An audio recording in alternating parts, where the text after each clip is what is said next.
Ibar no está Bernero porque ha fallado en Ibar. Ella es ponente, ella está como ponente como tabernero.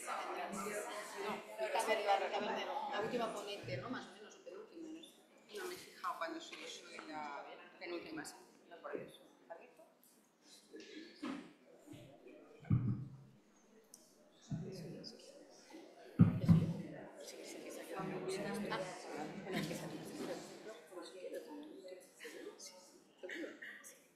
Bueno, seguimos con esta, se oye, ¿no? Vale, con esta mesa tan interesante. Soy la Malu de Sousa, de Barcelona, y mi comoderadora Eva Tabernero, de Vizcaya. Le tengo que agradecer que haya accedido a ser una moderadora de emergencia, vamos a moderar juntas, somos neumólogas, y vamos a moderar esta siguiente mesa, que vamos a mirar más allá de la tuberculosis. Y la primera ponencia tenemos el placer de contar con, bueno, no tenemos el placer de contar con su presencia este año aquí con nosotros, del doctor Caminero, pero bueno, ya hemos tenido la oportunidad de verlo en pantalla. El doctor Caminero no necesita presentación y si tuviéramos que presentarlo gastaríamos todo el tiempo de la mesa, con lo cual, sin perder más tiempo, vamos a presentar su charla, que es Manejo de los pacientes después de curar la tuberculosis. Como tenemos solo 90 minutos y son 4 ponentes, tenemos que ajustar un poquito más el tiempo, máximo quizá 18 minutos, si no tendremos poco tiempo para la discusión y luego viene la comida, que es sagrada. Muchas gracias, Malú, y un gusto de saludarles, aunque sea de manera online. ¿Se me escucha? Sí, sí. Vale, y bueno, y también como he dicho antes, lamento mucho no poder estar allí. Saben que soy un hooligan de estas jornadas y agradezco mucho al doctor Kailá que cuente conmigo todos los años. Y en este caso para hablar de un tema que está de auténtica actualidad y que aunque los neumólogos le hemos hecho caso durante bastante tiempo, pero no el suficiente, ni siquiera lo hemos programado para hacerlo de manera sistemática. Yo aquí tan solo querría contarles, por ejemplo, este es un paciente que yo tuve la suerte de ver en el año 2021 con un diagnóstico, demora diagnóstica importante, fundamentalmente por la epidemia de COVID, que miren ustedes cómo se quedó. Tiene 19 años y además de que está haciendo una carrera, toca el saxofón, por si fuera poco. Esta es otra paciente de la consulta mía que se ha quedado después de curar la tuberculosis. Hace bastante tiempo que los neumólogos veíamos que los pacientes, después de curar la tuberculosis, se quedaban a veces con unas lesiones tan tremendas que afectaban a su cantidad y a su calidad de vida. Hace ya aproximadamente unos 7 u 8 años hubo este metaanálisis, bueno, esta revisión sistemática, donde con 37 estudios elegibles demostraban que los pacientes que se curaban con tuberculosis se podrían quedar con una cavitación alrededor del 8 al 83%, con bronquiectasia del 4 al 11% y con fibrosis prácticamente lo mismo. Y como la tomografía todavía demostraba que había muchas más lesiones. También, por si fuera poco, hace menos de 2 años, se publica este metaanálisis donde con 32 estudios y 6.225 participantes se analizó qué pasaba con los pacientes después de curar la tuberculosis. 21 de estos estudios venían de África y 16 tenían pacientes infectados por el VIH. Además, una cosa muy importante, en 20 de los 32 estudios se estaba haciendo una espirometría. Y fíjense ustedes, la prevalencia de una función pulmonar anormal era casi del 50%, los síntomas respiratorios de un 41% y las anomalías radiológicas de un 65%. Algo que es también bastante relevante y que es explicable. Fíjense ustedes, tenían mucho menos secuelas los pacientes que tenían VIH positivo que los VIH negativos. ¿Por qué? Porque todos sabemos que las lesiones pulmonares van ligadas a nuestro sistema inmune y a nuestro sistema inmunológico. En el entorno geográfico, en África menos, probablemente también porque hay bastante VIH y también como en los entornos rurales aún hay más lesiones secuelares, porque también por diagnósticos más tardíos.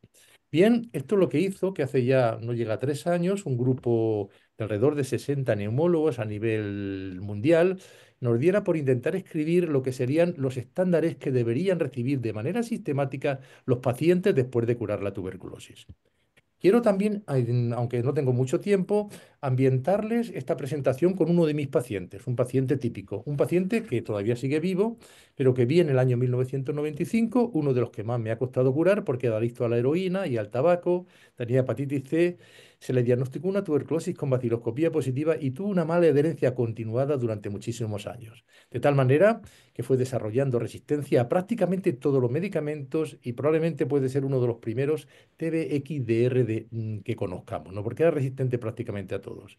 Al final conseguí ingresarlo, se enamoró de una persona que estaba allí ingresada en ese momento, se quedó 24 meses y se acabó curando con una pauta tremendamente débil y que hoy pensaríamos que es muy difícil de que pudiera curar a un paciente, pero este lo curó. 24 meses con capreomicina, PAS y protionamida. ¿De acuerdo? Bien, cuando se curó, dimos el diagnóstico de tuberculosis XDR curada, pero se quedó con una tos diaria y una disnea que no le permitía ni ir al baño. Y aquí viene la pregunta, como está curado de la tuberculosis, ya le damos de alta del programa, porque esto es lo que se está haciendo en muchas partes del mundo y también en muchos servicios de nuestro país. Y es que históricamente los programas tan solo han enfatizado, se han centralizado en un diagnóstico precoz y un tratamiento eficaz para curar a los enfermos, que era de verdad nuestra primera prioridad y la debe seguir siendo, y para reducir la transmisión. Pero a partir de ahí ya no nos preocupábamos de los pacientes. En el año 2020 ya se estimó que había en el mundo alrededor de 155 millones de supervivientes de la tuberculosis con vida, probablemente la mitad de ellos con secuelas importantes que afectaban a su calidad de vida. Y es que una proporción muy importante de estas personas se quedan con tos constante, debilidad, disnea, que no le permiten hacer ni siquiera sus actividades cotidianas y que afectan, por supuesto, a su calidad de vida y aumentan el riesgo de muerte. La auténtica realidad es que los pacientes, después de curar la tuberculosis, se pueden quedar con una tos persistente o crónica del 20 al 30% de los pacientes, de una disnea de diferentes grados del 20 al 60%, con una insuficiencia respiratoria crónica que necesita como poco oxigenoterapia, más de un 10%, con infecciones de repetición del 20 al 30% y con otros muchísimos más, ¿de acuerdo? O sea que no es que se acaba aquí la situación. Es por ello que ya en el año también 2020 se vio el interés creciente por esta enfermedad que se llama la enfermedad pulmonar post-TB o después de curar la tuberculosis, que se definió como la evidencia de anomalía respiratoria crónica con o sin síntomas atribuibles, al menos en parte, a tuberculosis pulmonar previa. Y ya entonces indicaba lo que hemos comentado previamente y que demostró el metaanálisis del año 2022. Es que alrededor de un 50% de los pacientes, o sea, no es ni uno ni dos, se quedan con síntomas que afectan a su cantidad y su calidad de vida. Además, fíjense ustedes, se estima que esta enfermedad pulmonar post-TB representa aproximadamente la mitad de los años de vida ajustados a discapacidad causados por tuberculosis. O sea, que no solamente la tuberculosis, lo que deja después de la tuberculosis se lleva la mitad de los años de vida ajustados a discapacidad. Bien, la tuberculosis pulmonar, todos sabemos que puede producir un daño pulmonar que prácticamente siempre es irreversible de mucha variedad. Puede producir estenosis traqueobronquiales con obstrucción de la vía aérea, limitación crónica al flujo aéreo, restricción pulmonar por cicatrices extensas, fibrosis pulmonar, patrones ventilatorios mixtos, obstructivos o restrictivos, porque siempre se nos quedó la idea de que se quedarían más con patrones restrictivos, fundamentalmente por las cicatrices extensas, pero sabemos que muchos de ellos hacen patrones obstructivos, aparte de bronquiectasias y otros. La gravedad de las secuelas, por supuesto, que va a ir ligada al retraso en el diagnóstico, al daño pulmonar en el momento que diagnostiquemos y si por supuesto el paciente tiene tuberculosis con resistencias que siempre se ha tardado más en curar y sobre todo si ha tenido recaídas. Y aquí viene la situación. Miren ustedes, nosotros hacemos una evaluación clínica y radiológica completa al inicio del tratamiento. ¿Por qué no hacer lo mismo, pero un poquito más avanzado al final del tratamiento? El final del tratamiento es una oportunidad única. ¿Por qué? Porque el paciente está contento, lo hemos curado, su familia está contenta. Y ahí sí que podemos estudiarlo sin ningún tipo de problema de que haya ni siquiera riesgo de contagio a familiares, personal sanitario u otros contactos.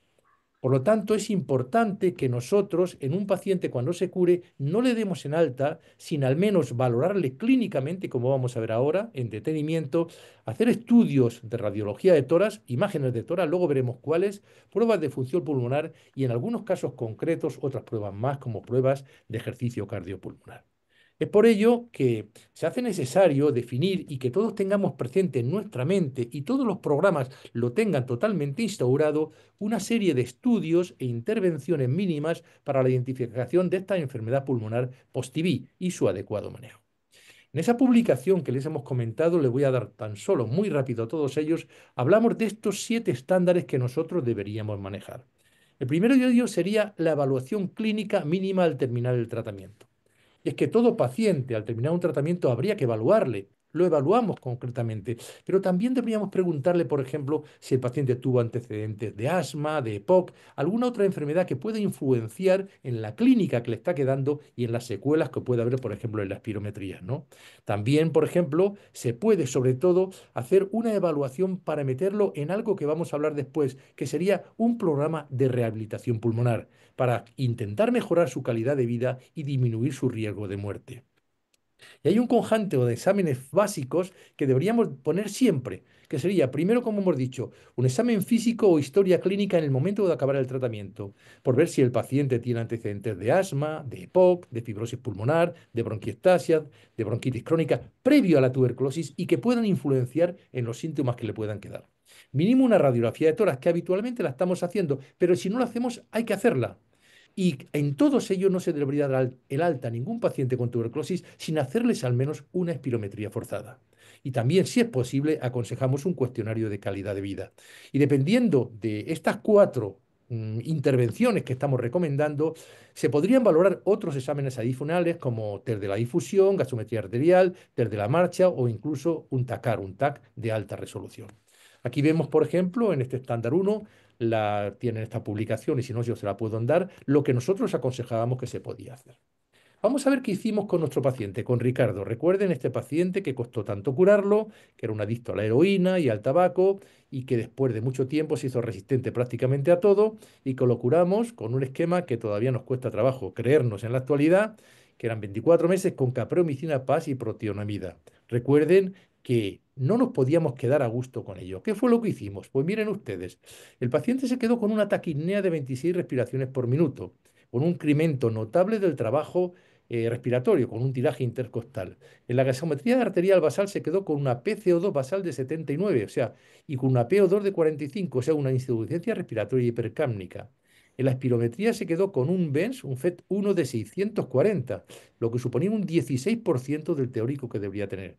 De tal manera que no se pudo hacer ni difusión por imposibilidad de ajustes a bajos volúmenes, con una capacidad pulmonar total de menor del 60% y, por si fuera poco, en un cultivo de esputo con aislamiento repetido de pseudomonas aeruginosa. Bien, esta fue la radiografía que tenía Ricardo cuando se acaba curando la tuberculosis. Miren el escáner con una destrucción prácticamente total, con bullas, con zonas de fibrosis, como lo están viendo en estas muestras que yo les estoy poniendo. ¿De acuerdo? Bien, luego veremos al final qué pasó con Ricardo. ¿Por qué? Porque hay que identificar como a Ricardo a los pacientes que necesitan una rehabilitación pulmonar. No se olviden ustedes que estos síntomas o signos y lo que hemos dicho antes nos debe llevar a un paquete integral de rehabilitación pulmonar. Saben ustedes que la rehabilitación pulmonar es un paquete, que ahora vamos a hablar de él, que se ha demostrado muy eficaz en las enfermedades respiratorias crónicas y es un programa de atención multidisciplinario diseñado y adaptado individualmente. Y tenemos evidencia sólida, no de las secuelas de tuberculosis, pero sí de las enfermedades respiratorias crónicas, que el paquete de rehabilitación pulmonar mejora notablemente la capacidad de ejercicio, la disnea, y por lo tanto, saben ustedes que es algo que se recomienda sistemáticamente en las guías internacionales. ¿De acuerdo? Se debe hacer, por lo tanto, una evaluación integral para ver si el paciente se va a beneficiar, que más del 50% de ellos se van a beneficiar de esta rehabilitación pulmonar, y se debe centrar en las secuelas de la tuberculosis y su impacto funcional, para ver qué intervenciones añadir a un paquete mínimo de rehabilitación pulmonar, como por ejemplo oxigenoterapia a largo plazo, ventilación, etcétera. Que tal como digo, la rehabilitación pulmonar es un paquete integral de intervenciones que puede incluir ejercicio, educación, nutrición, actividades de autocuidado y también, por supuesto, apoyo psicosocial. Aquí ven en esta publicación la cantidad de aportes que podríamos dar para esta rehabilitación pulmonar, que no hay que hacerlos todos. Como ponemos aquí, la rehabilitación pulmonar hay que adecuarla respecto a nuestro medio. No podemos hacer la misma rehabilitación pulmonar en España que la que se tiene que hacer, por ejemplo, en Zimbabue o en Zambia, que hablábamos antes, ¿no? Hay que hacer unos criterios de viabilidad, eficacia y rentabilidad, pero en todos los países el mínimo, que es el que vamos a concluir al final, se debería hacer siempre. Pero siempre basándose en la organización local de los servicios y adaptado a las necesidades de cada paciente. También hay que evaluar esa rehabilitación pulmonar.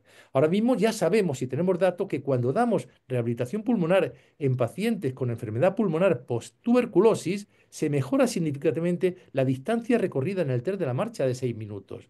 Se llegan a mejorar casi hasta 50 metros. Esto es mucho en una cantidad y una calidad de vida. Y es similar a la que se consigue con los sujetos con EPOC, ¿de acuerdo? Por lo tanto, no solamente intervenir al principio, sino en un momento determinado hacer una evaluación de esta rehabilitación, que nos va a ser permitir además, pues no sé, cómo convencer más o convencernos de que verdad hay que hacerlo. Y también no se olviden que los resultados del cuestionario de calidad de vida parecen confirmar una mejora significativa en esta calidad de vida. Hay que hacer una educación también para que la rehabilitación pulmonar no se acabe el momento que se acaba la fisioterapia, que en muchas situaciones con esta y con otras enfermedades respiratorias crónicas acaba ocurriendo. Por lo tanto, se debe recibir un asesoramiento, educación sanitaria, con un plan de seguimiento que se adapte al individuo y a las necesidades del paciente. O sea, que lo que metamos en el paquete de la rehabilitación pulmonar sea ya para que el paciente lo incorpore a sus hábitos de vida. ¿De acuerdo? Aquí tenemos, por ejemplo, la cantidad de componentes que se podrían incluir en esa educación de pacientes para ayudar a controlar esta enfermedad pulmonar post-TB. Habría que hacer un apoyo a los pacientes con secuelas importantes y discapacidad. Un apoyo, por ejemplo, se podría hacer, pues, por ejemplo, ¿por qué no meter también en los registros de salud pública qué está ocurriendo con el paciente después de curarse? ¿Qué está ocurriendo con la enfermedad pulmonar post-TB? Se podría además hacer una investigación para demostrar que son intervenciones que de verdad son costo eficaces, que es lo que a lo mejor tenemos que demostrar. Y no se olvides que además los pacientes con secuelas permanentes y discapacidad deben contar además con planes de protección social. No los podemos dejar ahí algunos pacientes que además su propia incapacidad no le va a permitir seguir realizando los trabajos que tenían previamente, ¿de acuerdo? Y siempre de acuerdo con el marco legal vigente. Y el último sería el manejo de las infecciones de las secuelas. Saben ustedes que las bronquiectasias post-TB son bastante frecuentes, muy frecuentes, y tienden a infectarse repetidamente, produciendo clínica de tos, expectoración purulenta, hemostisis y febrícula. Es por ello que también a estos pacientes que tengan estos síntomas y veamos que se han quedado con bronquiectasias, habría que hacerles cultivos periódicos, por lo menos cada 3 o 6 meses, incluyendo en estos cultivos la detección de micobacterias no tuberculosas. Como yo digo siempre, no hay cosa que más le guste a una micobacteria no tuberculosa que una secuela de la tuberculosis, ¿de acuerdo? Y luego ver cómo a veces hay que hacer ciclos antibióticos periódicos, dependiendo de si encontramos algún tipo de otras bacterias, tratamientos muy prolongados y nebulizaciones antibióticas. Hay otras medidas a valorar que ya las hemos comentado antes, que es algunos pacientes, alrededor del 10 al 20%, se van a quedar con necesidad de oxigenoterapia domiciliaria, en algunos ventilación mecánica no invasiva y luego después, pues, ¿por qué no cirugía en caso de lesiones localizadas que se complican? Por ejemplo, en hemostisis de repetición, micetoma, infecciones por Mycobacterium abscessus post-TB, ¿de acuerdo? Empiema necesitades y, cómo no, valorar el trasplante pulmonar. El trasplante pulmonar hay una tendencia por parte de los centros trasplantadores a rechazar a estos pacientes, sobre todo porque tienen mucha paquipleuritis. Bueno, ya de acuerdo, no son casos sencillos, pero no hay que eliminarlos o rechazarlos. Y vamos a terminar con lo que ocurrió haciendo todo lo que hemos puesto aquí con nuestro paciente Ricardo, que saben que lo diagnosticamos en el año 1995 y que a pesar de que lo curamos con un esquema muy pobre, se quedó con esta disnea de mínimos esfuerzos, pero que hoy en día está vivo. Recuerden que se había quedado con una insuficiencia respiratoria hipercápnica, con una PCO2 de 79 y una P2 de 45 y con un BENS, un FET1 de 640, ¿de acuerdo? Bueno, pues ¿qué hicimos con él? Hicimos una rehabilitación pulmonar intensa, educación para seguimiento en casa, seguimiento luego posterior para evaluar qué estaba ocurriendo con esa rehabilitación pulmonar con pruebas funcionales respiratorias, radiografía y TACAR, se le puso oxigenoterapia domiciliaria y ventilación mecánica no invasiva. A pesar de todo ello, su calidad de vida era mala, por lo que el año 2012 no lo trasplantaron e hicieron un trasplante bipulmonar. Ha sido el primer trasplante bipulmonar que se ha hecho con un paciente con tuberculosis XDR, que incluso se presentó, no sé si recuerdan, en el Congreso Mundial de Tuberculosis de la Unión del año 2015. Después del trasplante mejoró notablemente su calidad de vida y solo tiene dignidad de grandes esfuerzos. Recuerden, pretrasplante tenía una PCO2 de 79, posttrasplante 43, pretrasplante 45 de PO2, post-trasplante 85. El BENS, el FET1 pretrasplante 640, ahora tiene 2100 y tiene una calidad de vida excelente y con cultivos de esputo negativos para Pseudomonas aeruginosa. Por lo tanto, este paciente, que fue en el año 2012, lleva 12 años vivo estupendamente y fue ofreciéndole todo el paquete que hemos dicho. Puede ser como dijéramos, un caso extremo, ¿de acuerdo? Tuvimos que llegar al trasplante, pero lo pongo para que no nos rechacen a estos pacientes para el trasplante.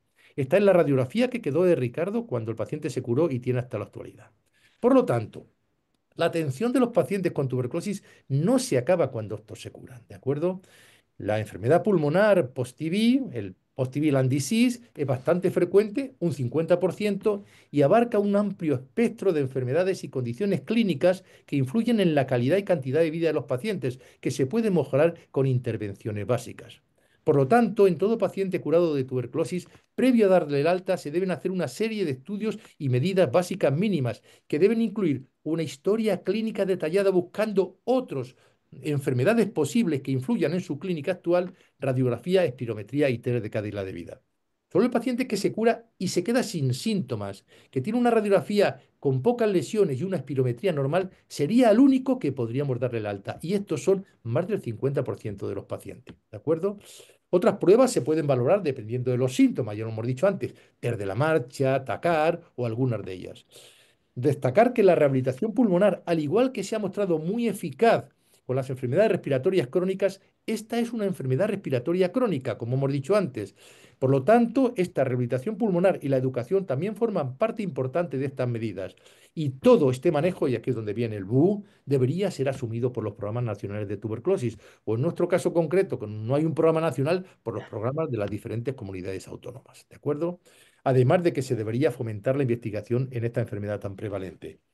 El clamor por esta enfermedad pulmonar post-TB ha sido tan importante que hace menos de un año ya la Organización Mundial de la Salud ha sacado algo que se puede parecer, que sería una política para actuar a lo que es la discapacidad asociada a la tuberculosis y que tienen ustedes aquí. Este sería el artículo que hemos comentado antes, en el que hemos basado lo que hemos expuesto y lo hemos tratado de justificar. Creo que por primera vez desde que llego yendo a a los talleres del doctor Keila me he ajustado al tiempo. Muchas gracias.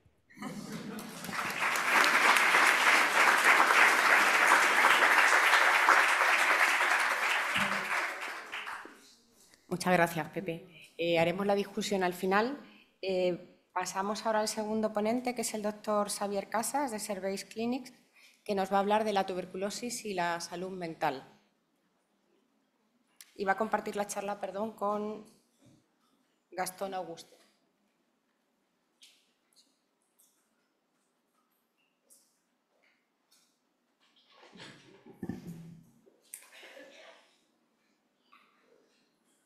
Vale.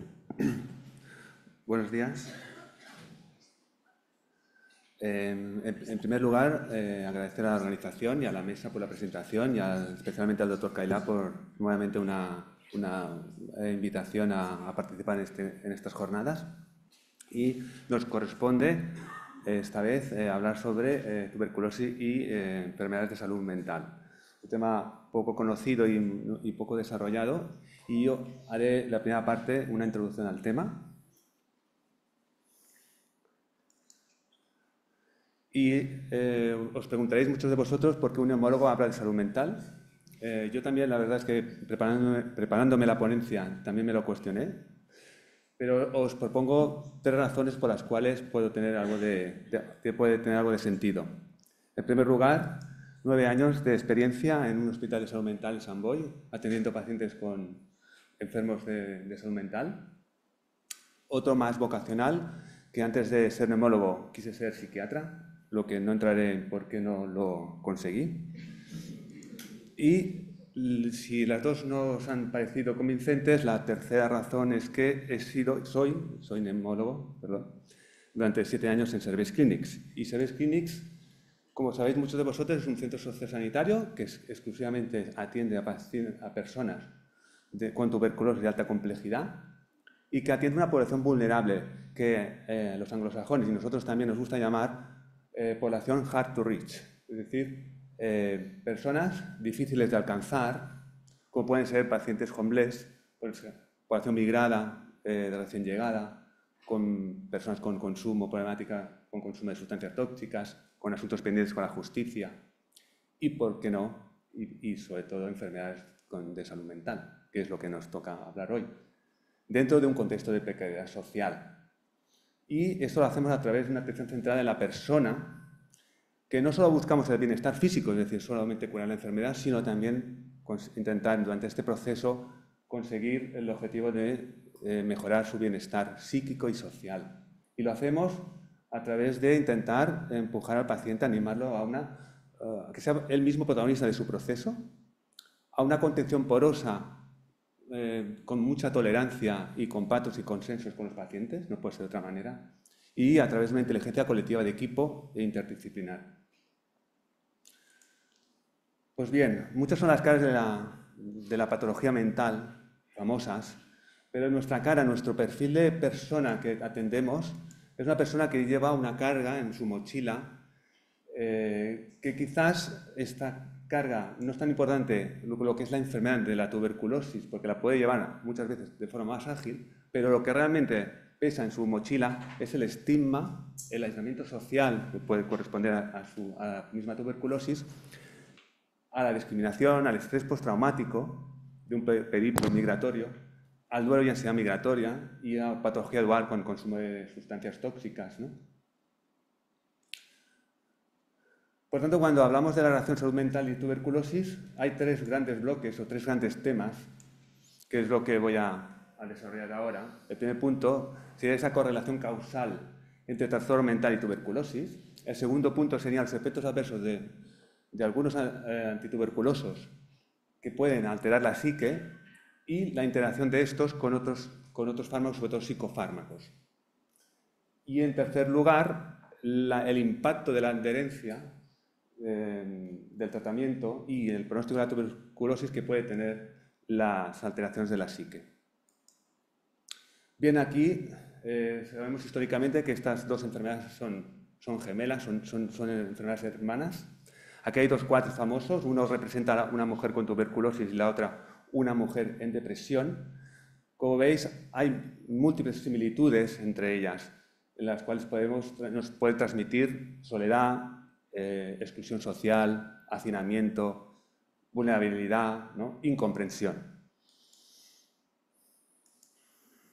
Bien, pues como he comentado, la relación causal bidireccional que representan esas dos enfermedades, la enfermedad en salud mental nos aporta inmunodepresión, desnutrición, hacinamiento, desvinculación del sistema de salud, tabaco y otras drogas, con lo cual esto son factores de riesgo de tuberculosis. Y por otro lado, la tuberculosis altera la psique y sabemos que un 68% de los pacientes ingresados con tuberculosis tienen depresión. También hay ansiedad y psicosis debido al consumo de sustancias tóxicas que están relacionadas. Y la misma tuberculosis, cuando afecta al sistema nervioso central, tuberculomas, meningitis, pueden producir alteración de la psique con alteraciones auditivas, delirium, etc. Por tanto, en un estudio publicado en la British Medical Journal en el 2022, se postula tanto la esquizofrenia como la depresión. Esto es un estudio de una revisión completa y metaanálisis con más de 600.000 pacientes de los diferentes continentes de baja renta, Asia, África y América Latina. Se observa cómo esquizofrenia y depresión son factores de riesgo y que aumentan la incidencia de tuberculosis activa. El otro punto son los efectos adversos de los fármacos. Cicloserina, especialmente. Un 33% de la cicloserina, que ahora está, por suerte, no la utilizamos tanto, pero la cicloserina, un 33% producía alteración de la psique y un 13% producía psicosis asociada a conductas suicidas, que muchos hemos sufrido en nuestros pacientes. Y la isoniazida, aunque en menor medida, también produce psicosis y también está asociada a conducta suicida, aunque en menor medida, y otros fármacos, como veis, como etambutol, rifampicina y quinolona, también pueden asociarse a este riesgo. En cuanto a la interacción, básicamente la isoniazida y las rifampicinas interactúan, y hay que tener en cuenta, porque son los más utilizados, con psicofármacos. Y sobre todo la isoniazida con el efecto IMAU, ¿no?, la inhibición de la monoaminoxidasa, que puede producir una disminución de la degradación de la serotonina y produce un síndrome que puede ser potencialmente grave con taquicardia, convulsiones, hipertensión. Y a añadir también, destacar que la asociación de la rifampicina, con su interacción con la metadona, disminuyendo el efecto de esta, que esto también es muy relevante. Pues bien, el otro último punto es la adherencia al tratamiento. Y saber que el padecimiento psíquico, que por ansiedad y depresión, la discriminación social y estigma de la propia enfermedad, la patología dual, ¿no?, y los efectos adversos del tratamiento van a disminuir la adherencia al tratamiento de nuestros pacientes. En un estudio en China, en China observamos que esta correlación entre estas variables de forma significativa entre el estigma, la depresión, los síntomas depresivos y la adherencia a la medicación y, en consecuencia, con la calidad de vida. Por tanto, en nuestra experiencia en Service Clinics hemos visto que hay que cubrir las preocupaciones y las necesidades de las personas que atendemos, que son estas, como veis en este gráfico, para poder mejorar la adherencia a su tratamiento también. Y un empadronamiento, no conseguir un empadronamiento o un permiso de residencia puede ser la consecuencia o la causa de una ansiedad, o no gestionar bien el duelo migratorio puede impedir una buena vinculación con los profesionales de la salud. Por tanto, nuestra experiencia en Service Clinics, después de un estudio retrospectivo de 22 años, en donde clasificamos las patologías de salud mental con las conductas o trastornos de conducta asociados, vimos que hasta un 32% había un diagnóstico de patología mental, cosa que quizás está infradiagnosticado, porque pensamos que puede haber mucho más trastorno de salud mental, lo que pasa es que no se llegan a documentar a lo largo de estos años, pero nos salió un 32% de prevalencia de patología mental y con sus conductas, con sus trastornos conductuales asociados. Y en la gráfica de la derecha, en la curva de Kaplan-Meier, observamos que en el eje vertical están los pacientes, o sea, están las personas que no han tenido pérdida de seguimiento. Por lo tanto, en la curva azul, que son las personas con trastorno de salud mental, observamos que hay una pérdida importante de seguimiento comparado con las personas que no tienen trastorno de salud mental. Con lo cual, en la tabla de arriba, en la O-ratio ajustada, observamos un 8,2, o sea, 8,2 veces más posibilidades de pérdida de seguimiento, abandono del tratamiento de las personas con trastorno de salud mental que cuando no lo tienen. Por tanto, la OMS, ya en su handbook, nos dice en 2023 que hay unas condiciones, que ellos hablan más de condiciones prioritarias de salud mental, más que de trastorno, que son estas que hemos mencionado ahora anteriormente. Y existe un modelo escalonado de intervención desde una psicoeducación básica hasta unas intervenciones breves por personal no especialista hasta llegar, dependiendo de la sintomatología, si se hace más grave, a nivel de salud mental, 2 especialistas ya y uso de psicofármacos. Aconsejan un seguimiento continuado de estas personas con tuberculosis. Por tanto, las conclusiones de mi primera parte es que los trastornos mentales, los de salud mental, entre personas con tuberculosis en Service Clinics, pero a nivel en general en pacientes que tienen tuberculosis, dificultan la adherencia al tratamiento y, por lo tanto, el pronóstico de la enfermedad. Es una gran oportunidad en Service Clinics, la verdad, el diagnóstico y el tratamiento de estos pacientes, ya que aprovechando que tienen la tuberculosis, para hacer una detención y una intervención precoz mediante un enfoque biopsicosocial de la persona, ¿no? Y ahora la segunda parte, el psicólogo Gastón, que es el que realmente sabe de salud mental, intentará responder a la siguiente pregunta, que es ¿qué tipo de intervención psicológica se puede hacer que sea útil para mejorar el bienestar mental de nuestros pacientes? Gracias.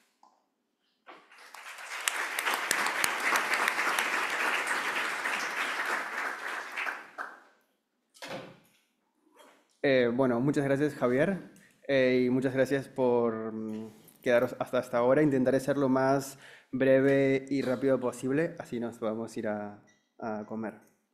Pues, como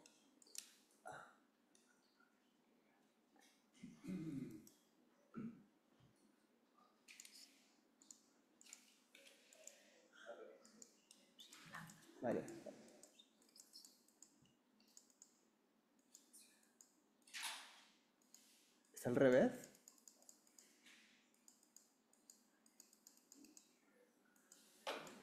Lo siento, a ver.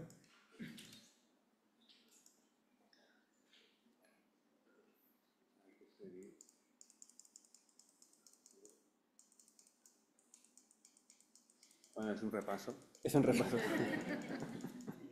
Ahora sí, vale, next. Vale, perfecto. Aquí estoy. Vale, pues bueno, en el año 2023 Service Clinics crea un departamento de psicología en el cual empiezo a crearlo. Una de las primeras preguntas que me hago es cómo desarrollar una psicología para patologías infecciosas. Esto lo podemos pensar en el VIH, en otras ITS. Recuerdo, bueno, yo vengo de una experiencia de crear una psicología para el chemsex, debido a que ha sido un problema de salud pública bastante grave en grandes ciudades europeas.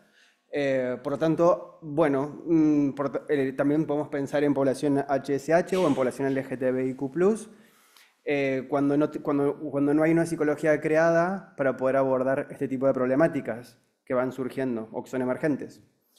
Por lo tanto, bueno, apoyarnos en un trabajo de antropología psicológica, poder escuchar a las personas que atendemos. Y por supuesto que la psicología cuenta con herramientas bastante interesantes desde una perspectiva sistémica y desde las ciencias cognitivas. Ni hablar que es fundamental poder estar coordinados entre todos los centros entre todos los dispositivos de salud mental para poder entender y poder crear una psicología que dé respuestas a nuestros usuarios, pacientes. Entonces, hay una activista feminista que me gusta un montón, se llama Kimberly Crenshaw.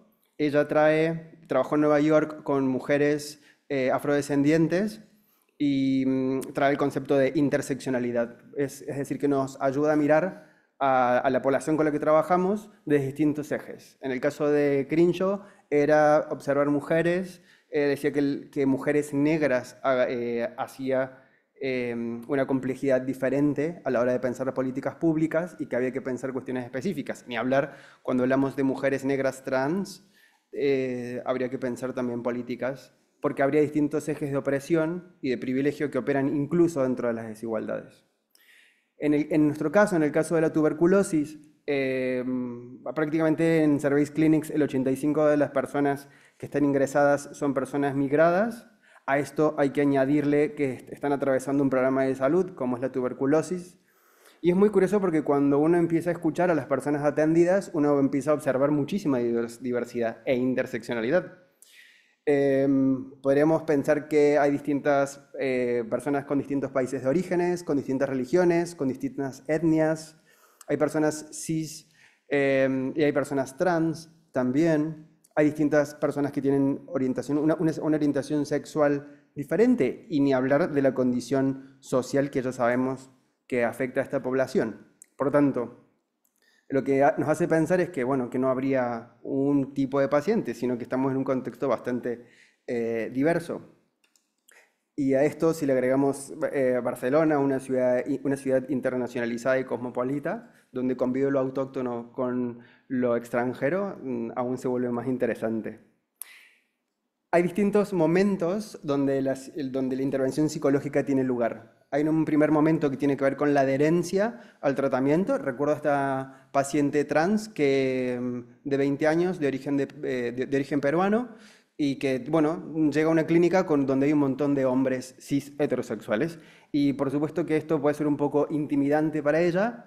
Y entonces, bueno, el trabajo tuvo que ver con crear una vinculación con ella, dándole lugar a su interseccionalidad justamente, para que pueda cumplir todo su tratamiento y curarse de la tuberculosis, que es el objetivo al fin y al cabo. Luego podremos pensar en la fase de mantenimiento y de tratamiento. En esta fase hay pacientes que hablan de sobreconsumo de drogas, conflictos entre ellos, búsqueda de trabajo, problemas con las familias de orígenes, aparecen, bueno, duelos migratorios, Sobre todo aparece ansiedad migratoria, que es ahí donde quiero llegar un poco más adelante. Y luego la fase de prealta, que es poder acompañar en el momento cuando no quieren dejar la clínica porque han tenido una muy buena experiencia y hay que ayudarles a que sigan su camino curados.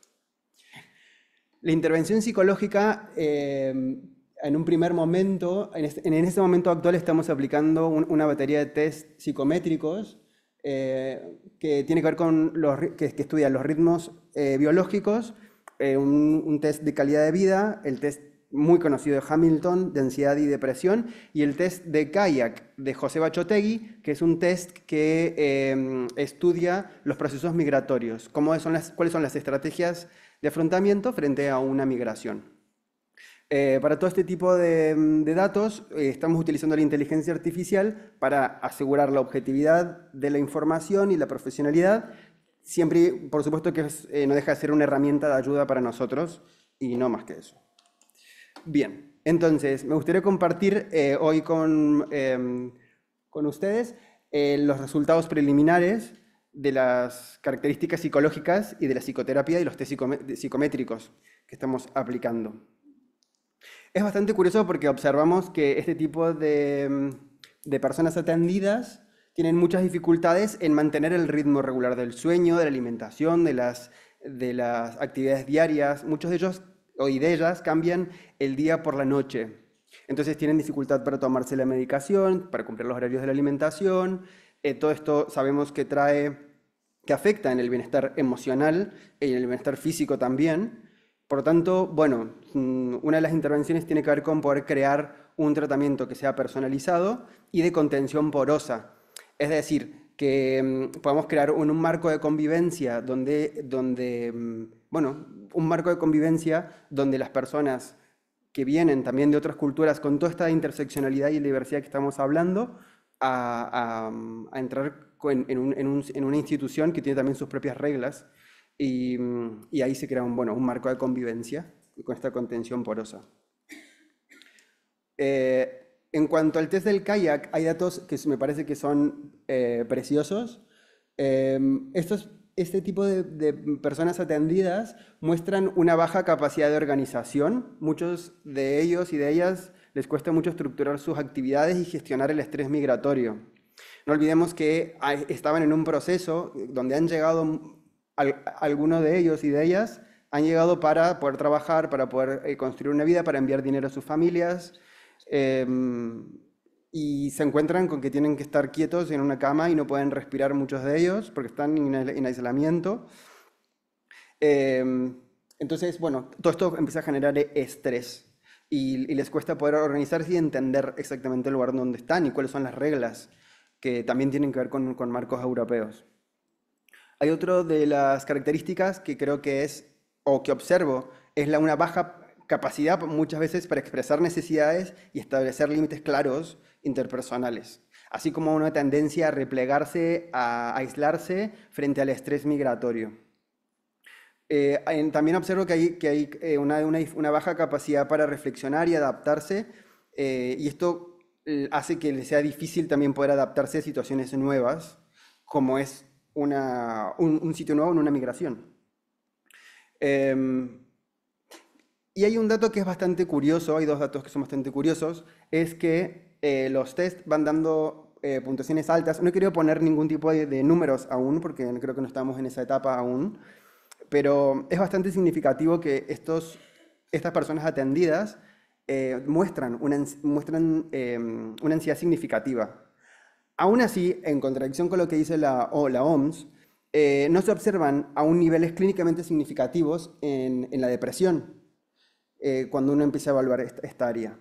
Esto me coincide bastante porque no son pacientes que en las entrevistas hablen sobre un duelo migratorio, es decir, no están tristes por de dónde vienen y por la familia que dejaron, no es una cuestión depresiva, que pasen mucho rato en la cama incluso, sino sería como una estrategia más bien de adaptación al estrés que pueden estar sufriendo por la migración. Y el tipo de estrategias que utilizan es esconderse, tal cual, no siempre, bueno, esto es lo que plantea José Bachotegui, que no siempre las estrategias son de afrontamiento, de caza, de ir a buscar, sino que las distintas especies también utilizan estrategias como bloquearse y como esconderse. Así estamos en el tiempo, ¿no? Justito. Ay, bueno, pues me doy prisa. Entonces, pues eso, entonces creo que tiene más que ver con una ansiedad migratoria y el trabajo tiene que ver con poder. Recuerdo a este paciente que ha venido nadando y ha cruzado el Cabo de Gata nadando y luego lo veías en el hospital tumbado en la cama con su manta que no quería moverse. Y cosa que me hace pensar mucho en esto de estar como escondiéndose frente a la ansiedad que le significa vivir en una sociedad con un montón de reglas y con privilegios y opresiones que suceden. En fin, todos estos datos indican que además de la organización, del replagamiento y el descanso y la capacidad para pensar y adaptarse, la ansiedad migratoria, que no hacía el duelo, es significativa en el perfil de estas personas atendidas con tuberculosis. Bien, entonces, para acabar quiero resaltar 3 cosas. La primera es la necesidad de poder trabajar en equipos interdisciplinarios globales, biopsicosociales y más. Creo que la intervención tiene que ser personalizada y la contención ha de ser porosa para que ayuden a crear estos marcos de convivencia, que fomenten y favorezcan estos marcos de convivencia. Sí es clave la intervención social porque tiene necesidades sociales y cuando uno se trabaja estos aspectos sociales, la ansiedad disminuye y por lo tanto mejora la adherencia a los tratamientos farmacológicos. Y luego, sí creo que la importancia de resaltar la ansiedad migratoria y los mecanismos de adaptación al proceso migratorio que suceden mientras se está padeciendo una enfermedad física. Por tanto, la perspectiva interseccional y diversa a la hora de los tratamientos nos está haciendo eficaz a la hora de comprender a estas personas atendidas. Bueno, muchas gracias y eso es todo.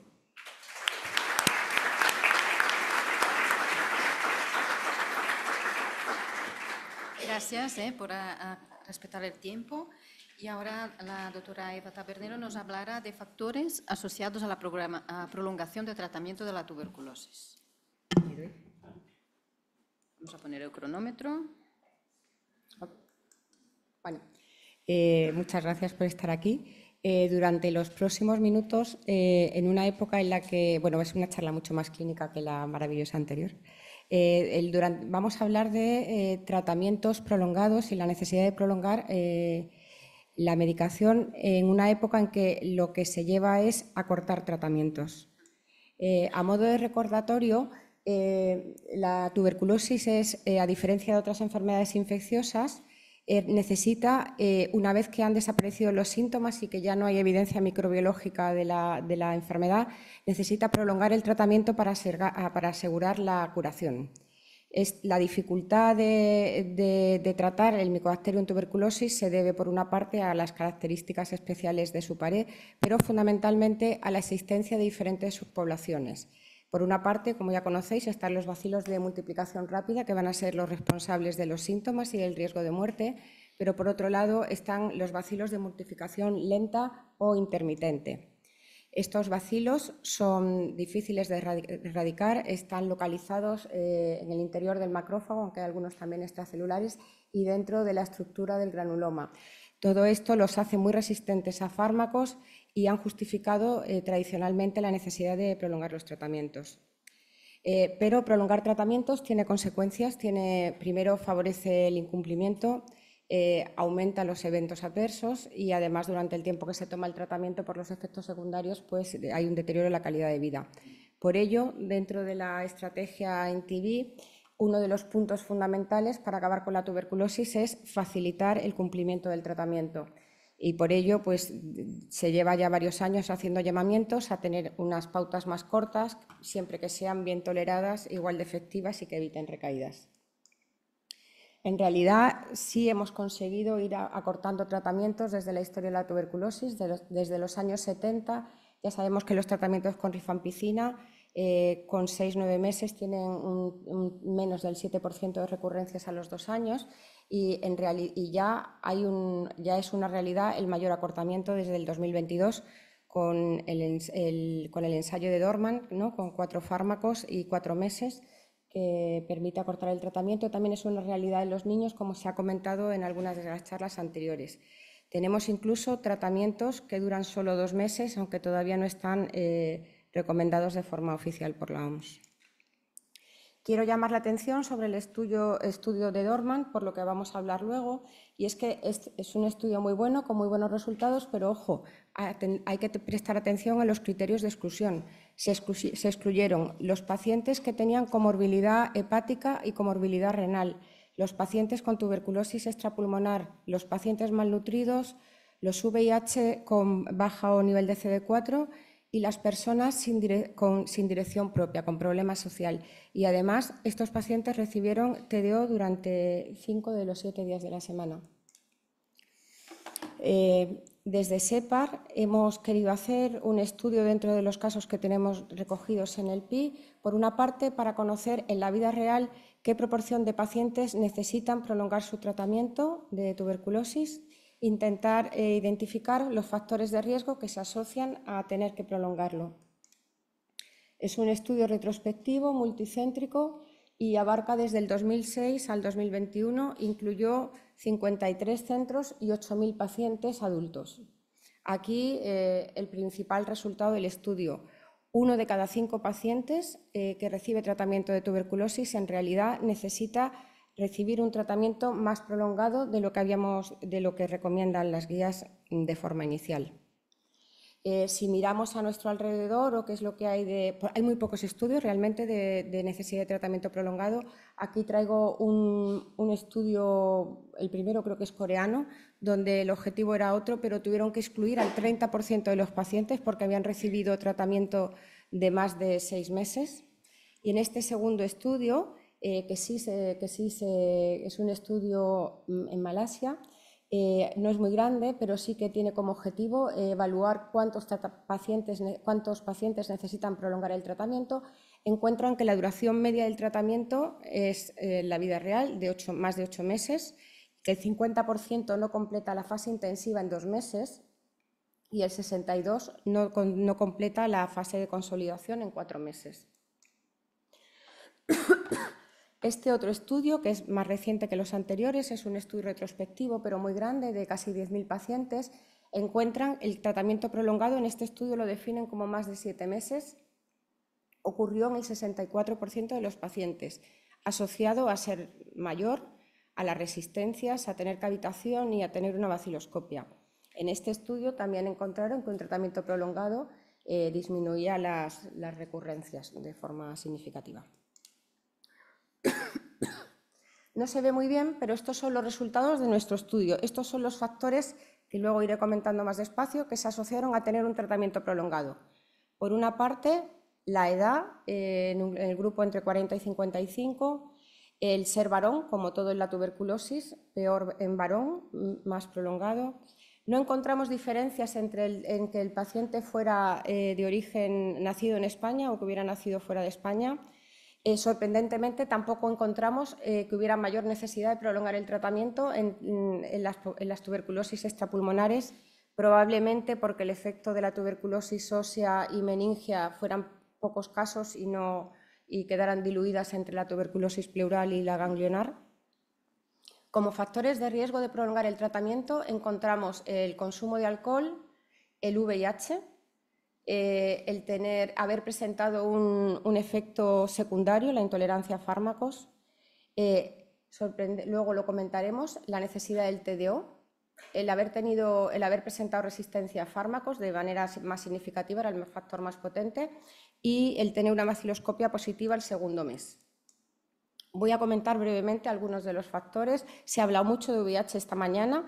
Simplemente recordar reflexionar que probablemente los resultados de nuestro estudio estén influidos porque es un periodo muy amplio y hay una parte que es anterior a la TAR y sobre todo anterior a que se recomendara iniciar precozmente, como ahora, el tratamiento antirretroviral.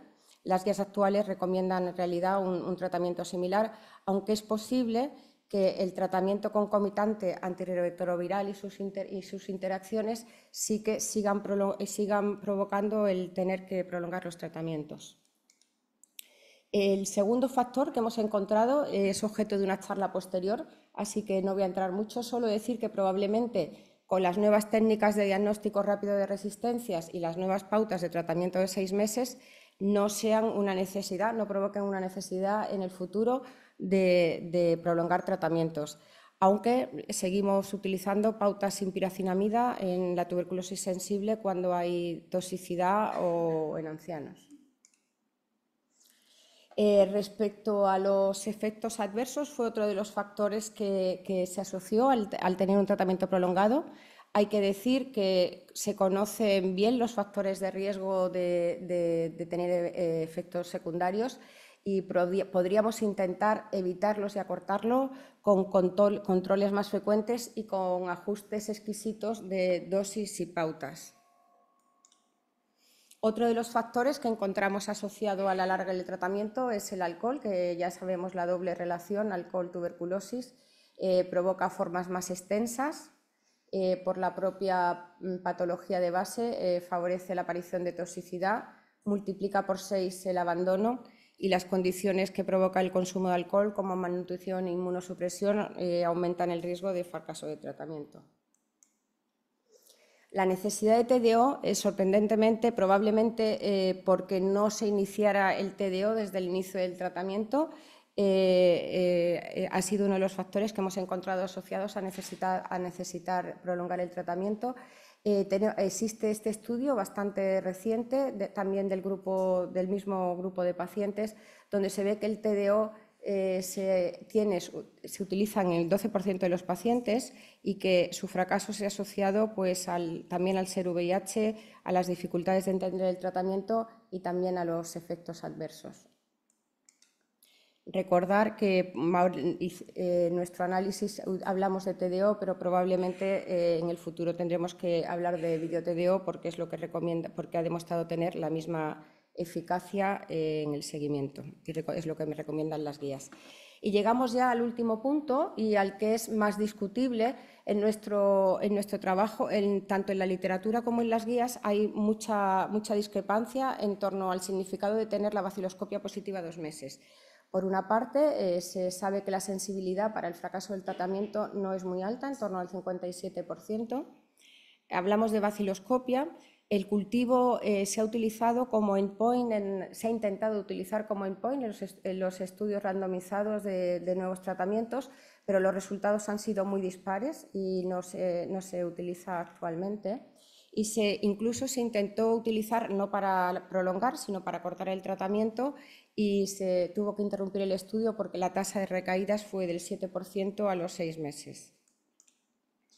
¿Qué dicen las guías? Pues las guías americanas, que son un poco antiguas, recomiendan efectivamente prolongar el tratamiento cuando hay cultivo positivo a los 2 meses, hacer un tratamiento de 9 meses.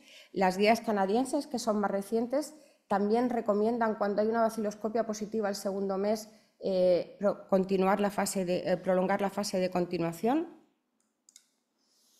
Hay algún metaanálisis reciente, aunque no tiene de 1.800 pacientes, no es muy potente, que encuentra que la baciloscopia al 2.º mes, hay un porcentaje de recaídas entre los 3 estudios del 5%, pero si la baciloscopia es positiva al 2.º mes, la recaída sube al 10%, y si el paciente es VIH llega hasta el 25%, aunque la N es discutible, no es muy grande.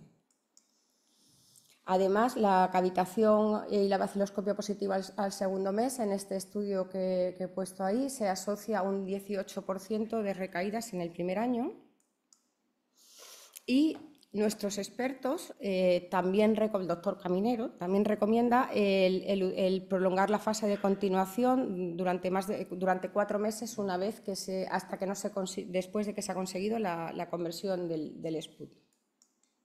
Sin embargo, la OMS es así de tajante en su recomendación y dice que no recomienda que con una baciloscopia positiva se prolongue el tratamiento y se basa fundamentalmente en un estudio antiguo de Bangladesh, que era un ensayo randomizado que prolongaba o no la fase intensiva en los pacientes que tenían baciloscopia positiva al 2.º mes y encuentra que aunque disminuye la tasa de recaídas, esta disminución es muy modesta y que realmente hay que tratar muchos pacientes para conseguir una disminución de recaída.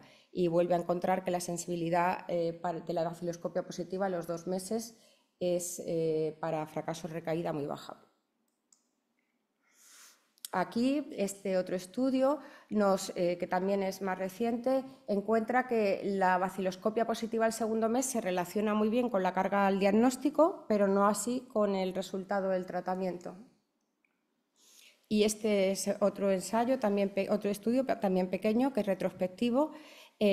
Analizan los que prolongan el tratamiento en la fase intensiva habiendo baciloscopia positiva versus el tratamiento estándar y no encuentran grandes diferencias en la tasa de fracasos.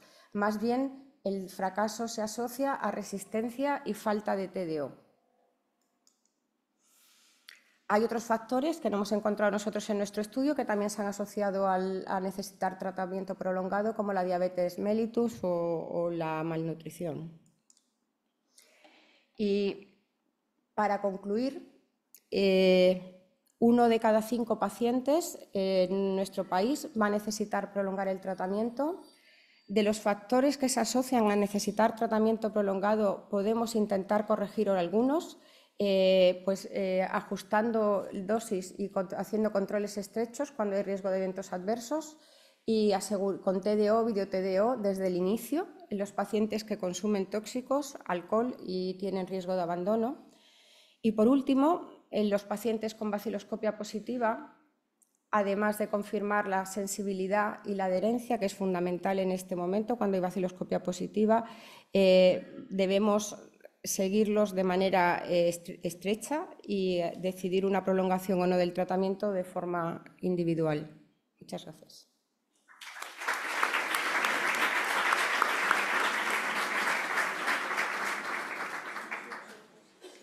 Muy bien, te ha sobrado 3 minutos, muy bien, muy bien.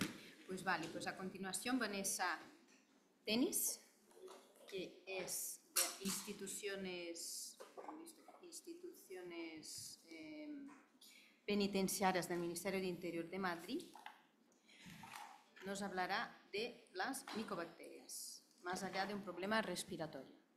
Tienes también unos 18 minutos. Hola, buenos días. Pone Madrid, pero en realidad vengo de Las Palmas, igual que el profesor Caminero. Entonces, gracias por la invitación. Yo les voy a hablar de una parte un poquito diferente, y es que no todo es respiratorio. Hay una serie de pacientes que ustedes pierden de vista cuando desaparecen de sus consultas y entran conmigo en lo que yo llamo el colegio de niños reboleros, ¿vale? Niños un poco más intensos, un poco más molestosos, un poco diferentes. Estos son mis niños reboleros, ¿vale? Y yo siempre a mis pacientes les digo mis niños. Entonces, cada año sale una actualización de lo que se hace en instituciones penitenciarias en todo el territorio nacional. En todo el territorio hay 72 centros. Hay algunos que son centros de larga estancia, otros de media estancia y otros que son SIS, que son los centros simplemente donde los niños van a dormir y hacen su vida en la calle. Los que pertenecen a nosotros son los que duermen conmigo y viven conmigo. Estos pueden estar un día o años.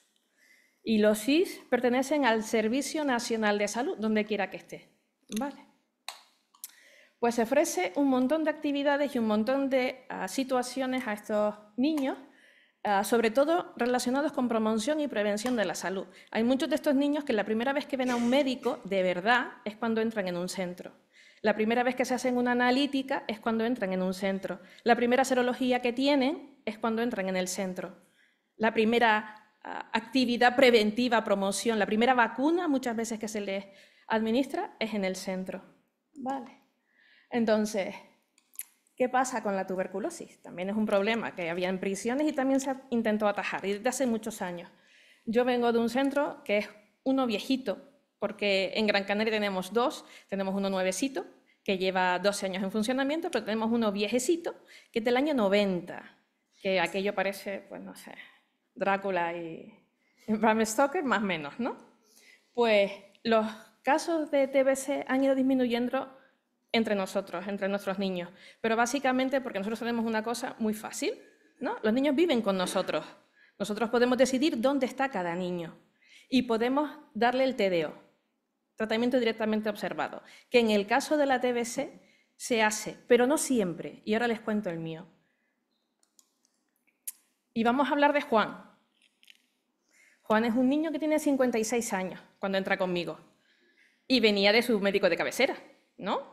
Y este niño ha tenido múltiples ingresos en mi centro.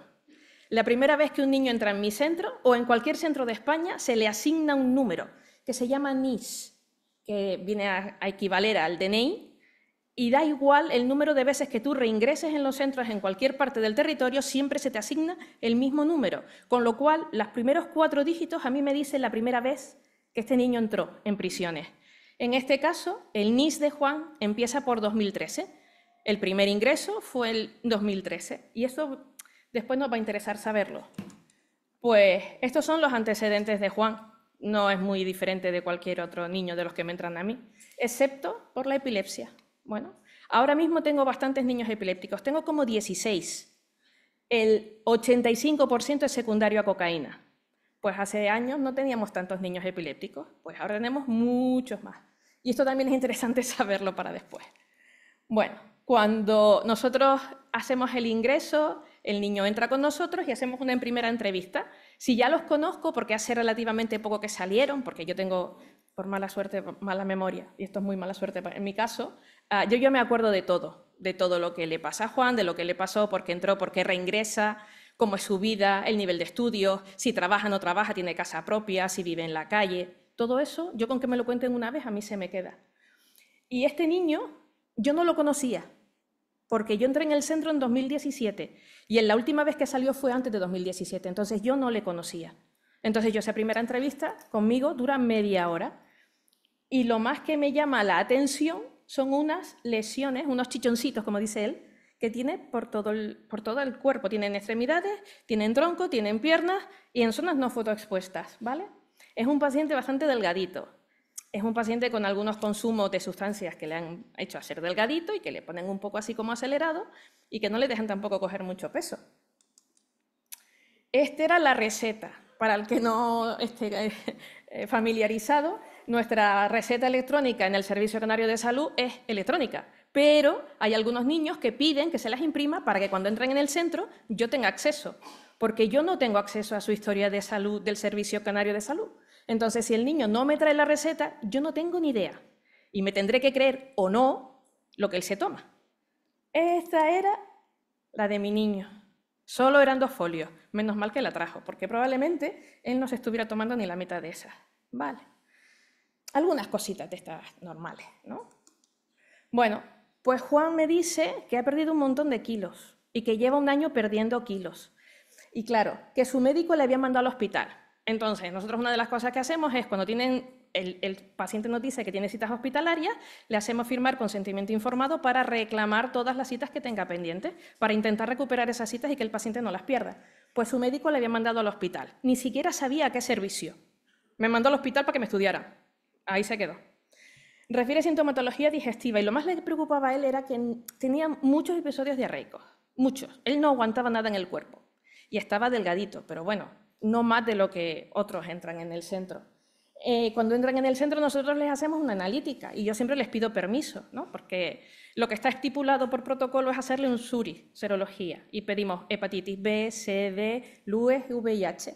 Pero yo cuando tienen esta sintomatología, si son pacientes hipertensos, diabéticos, yo les amplío la analítica. Entonces yo le pedí una, así como de las mías grandes y bonitas. Y lo único que me molesta era que tenía unas transaminasas ligeramente elevadas, pero claro, con todo lo que toma, pues mira, yo directamente dije farmacológico, ¿sabes? Porque es que tiene 2 folios de pastillas. El perfil lipídico estaba en objetivo, una serología sífilis positiva que no sabía si se había tratado o no, porque él no le sonaba que le hubieran puesto 3 pinchazos, ni un pinchazo, ni ningún pinchazo de penicilina, con lo cual se lo tratamos en el centro, porque como no sabíamos, pues por si acaso. Tenía una respuesta vacunal a la hepatitis B, probablemente porque en alguno de los ingresos nosotros le hubiéramos puesto la vacuna que se le pone en el centro y el resto era normal. Y claro, yo me vine arriba y ya puesto dije, igual es un celíaco de edad adulta, igual es un Helicobacter pylori, y yo le pedí todo lo que a mí me permiten pedir, porque yo estoy considerada para el hospital como un centro privado y yo tengo que pagar cada prueba que yo le pido al paciente, igual que tengo que pagar las consultas, que hacen los pacientes en el hospital, pero para según qué soy primaria. Y como soy primaria no le puedo pedir según qué. No le puedo pedir un escáner, no le puedo pedir una ecografía, por ejemplo, pero le puedo pedir un biológico, por ejemplo. Estas incongruencias que existen en la vida humana. Incluso le llegué a pedir calprotectina, pensando que podría ser una enfermedad inflamatoria intestinal, pero nada, todo me salió normal. Entonces, claro, a mí me sale todo normal y el paciente tiene sobre todo sintomatología digestiva, yo con esas transaminasas altas y pensando que a lo mejor había otra cosa por ahí detrás, pensando que también necesitaría hacerse una colonoscopia y que yo no la puedo pedir, porque otra cosa que no puse, pero sangre oculta en heces también me salió negativa, ¿vale? Entonces, esa sintomatología seguía. Digo, bueno, lo voy a pasar a digestivo, a ver si tienen a bien pedirle una colono y entonces ya salimos de dudas, ¿vale? Y lo mando a derma por esos chichoncitos, ¿no?, que tiene por ahí. Pues resulta que la cita era para medicina interna, que podía haber sido para cualquier otra cosa, pero nos lo mandaron a medicina interna. Pues nuestro compañero de dermatología le toma una biopsia y él lo que sospecha es una paniculitis. Secundario un proceso reactivo, vete tú a saber cuál. Paniculitis, y ahí se queda. Lo que nos dio el diagnóstico al final fue que el compañero de interna le pidió el quantiferón a TBC y ese salió positivo. De hecho, es lo único que salió positivo, ¿vale? Porque en digestivo sí que le hicieron una colonoscopia, sí que le tomaron muestras, pero vuelven a salir lesiones compatibles con proceso reactivo, a saber, vete tú a saber qué. Porque el bicho, lo que es el bicho, no se ve en ninguna muestra, ¿vale? En ninguna biopsia. Y en radiografía de tórax, él estaba asintomático, nadita. Entonces, dado que el quantiferón salió positivo, pues teníamos una micobacteria. Todo este viaje, periplo del paciente, que además casi no le ven en medicina interna, porque el compañero de interna, cuando empieza a hacer la historia, pone paciente que ha perdido kilos, pero que ya los está recuperando. Luego ya no entra en criterio de bajo peso. Claro, otra cosa que pasa es que cuando entran con nosotros en el centro, tienen un horario y comen a sus horas y descansan a sus horas. Entonces, es muy raro el paciente que pierde peso. Yo puedo tener alguno, pero es la excepción, no es la norma. Pues este paciente casi le dicen buenos días y adiós, tenga usted buen día, porque como estaba recuperando kilos y todo aquello que él ya contaba ya no lo tenía, excepto la parte digestiva. Con lo cual, hicimos tratamientos con Rimstar, ¿vale? La tetraterapia. En este caso, el señor era muy lógico, coherente. Yo no le tuve en TDO a este paciente. Yo el tratamiento se lo conseguí y se lo di. De hecho, le daba por cajas, ¿no? El tratamiento eran 5 comprimidos días y el paciente se lo tomaba. Es más, nosotros estábamos pendientes y el paciente, cuando le faltaban 10 pastillas, que eran 2 días de tratamiento, él venía a enfermería a buscar la siguiente caja. Muy coherente. Su problema fue, primero, que era epiléptico. Vale, tuve que hacer un ejercicio de interacciones farmacológicas porque yo normalmente sí que lo tengo muy asumido, pero isoniazida, rifampicina, yo hace tanto tiempo que no tenemos TBC en el centro que yo ya no me acordaba. Y porque cuando nosotros tratábamos, cuando yo llegué, ya no tenía pacientes epilépticos. Entonces, entre los nuevos antiepilépticos más lo que ya no llevaba, tuve que hacerme el curso de interacciones farmacológicas con los antiepilépticos, que son una risa. Son una risa. De hecho, tuve que cambiarle el tratamiento. Yo no puedo esperar a que el compañero de neurología me dé cita para que me vea al paciente para que me haga un switch. Lo hago yo. Entonces lo hice yo. El paciente no convulsó durante el tiempo que estuvo conmigo. El paciente tuvo una condena muy cortita para lo que son nuestros estándares. Estuvo solo 6 meses. En 6 meses hicimos todo, ¿vale? Estuvo 3 meses con el tratamiento. Y él cuando ya se fue, que se fue con otra caja, diciéndole a su médico de cabecera, porfa, pónsenos la receta para que se lo pueda seguir comprando, salió con la siguiente cita para interna, salió con todo ya preparado, ¿vale? No le dejamos a la buena de Dios, ¿vale? De hecho, yo después hablé con el compañero de interna y el señor está curado. De hecho, hablé con el compañero de derma, porque se lo comenté, mira, es una micobacteria, le hemos puesto tratamiento. Lo volvieron a citar, el señor estaba asintomático. Estaba asintomático en la parte digestiva, le habían desaparecido todas las lesiones que tenía en piel. No he sacado fotos porque es que yo en teoría, digo en teoría porque hay veces que lo meto, no puedo entrar con el teléfono al trabajo, porque es un recinto seguro. Entonces no se puede entrar con teléfono, me resulta súper complicado ir sacando fotos. De hecho, un día le dije, ¿a ti te importa que te saque fotos? Sí, doña, sáqueme. Y después dije, es que tengo que pedir permiso al director para meter el teléfono, para sacarle una foto. Y mira, ya está, yo lo cuento y ya está. Vale. Otra cosa que me resulta curiosa, ¿no? que cuando nosotros pensamos en TBC, al menos en primaria, yo soy médico de familia, la mayor parte de las veces me viene a la cabeza, está tosiendo, es respiratorio. Hay veces que se me puede venir a la cabeza la parte de dolores, pero menos. Y a este señor no le dolía absolutamente nada, nada. Es verdad que la mayor parte de las pruebas complementarias que nos dicen cuando estudiamos la TBC son de la parte respiratoria, es puta. Este señor nada, 0-4. O sea, si no es porque al compañero de interna se le ocurre pedir el cuantiferón, aquí seguimos dándole vueltas a la perdiz.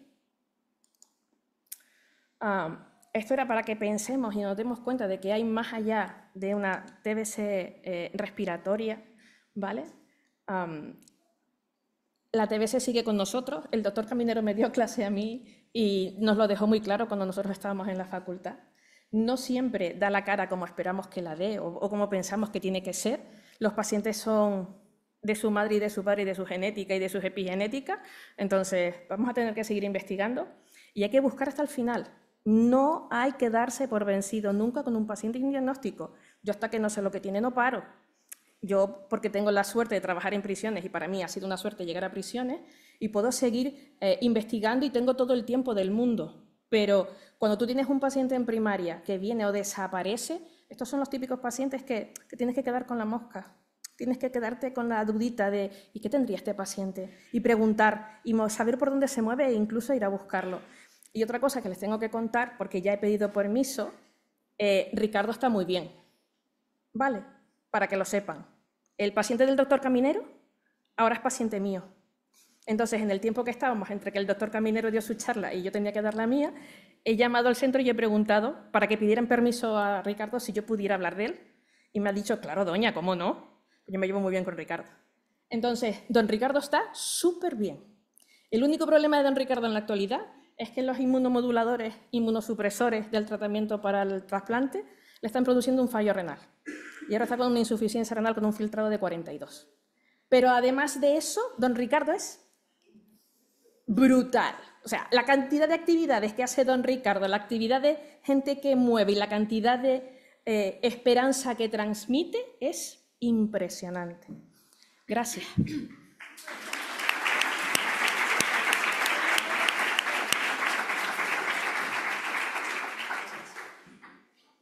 Bueno, gracias a todos los ponentes por la presentación.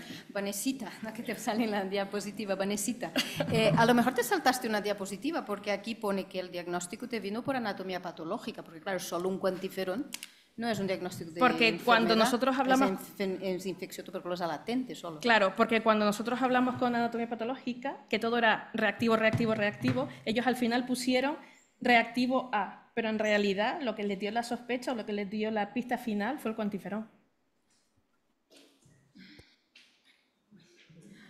Bueno, bueno, y empezamos a levantar brazos.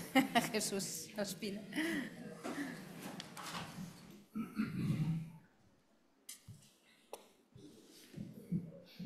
Muchas gracias a la mesa por la información, muy interesante de verdad todo, y es una pregunta para el doctor Caminero.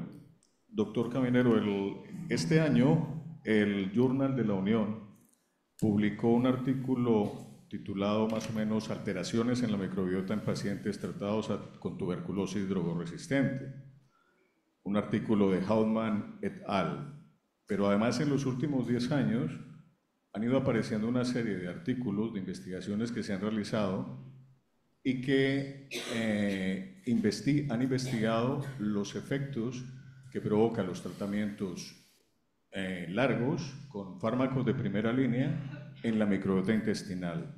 Y la mayor parte de estos artículos han coincidido en que se produce una profunda disbiosis porque se disminuyen los bifidobacterias y lactobacilos que están directamente vinculados a mejorar la respuesta del sistema inmunitario y un incremento ostensible de firmicutes que están asociados a inflamación sistémica. Entonces, usted, como hablaba antes de la rehabilitación integral, ¿no considera que es importante añadir a ese paquete integral de rehabilitación reposición de microbiota intestinal, por ejemplo, con macrobióticos, con prebióticos, perdón? Muchas gracias por el comentario, muy bueno, efectivamente. No se te oye. A ver, Sí, ¿no se me oye?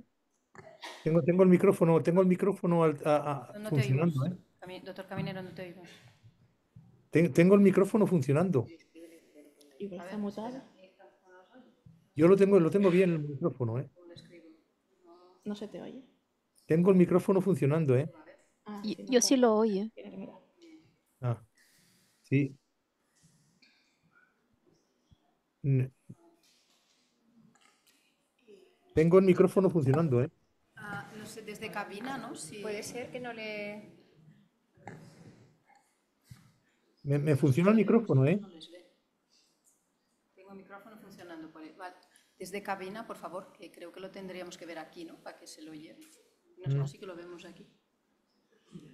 Están charlando.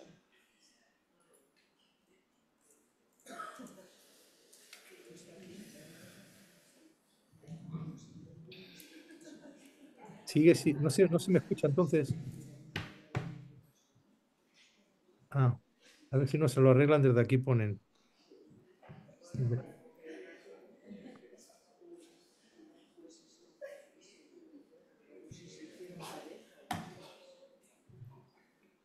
Qué pena, ¿no?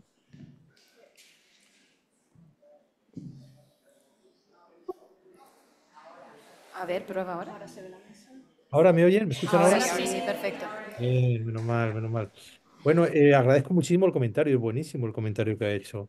Todo tratamiento prolongado, no solamente para tuberculosis, sino para otras micobacterias, claro que conlleva una alteración de la microbiota. Y además es muy bueno que saques este tema a relucir, porque en lo que nos hemos centrado últimamente es en lo que es una parte más prioritaria, que es la enfermedad pulmonar post-TB.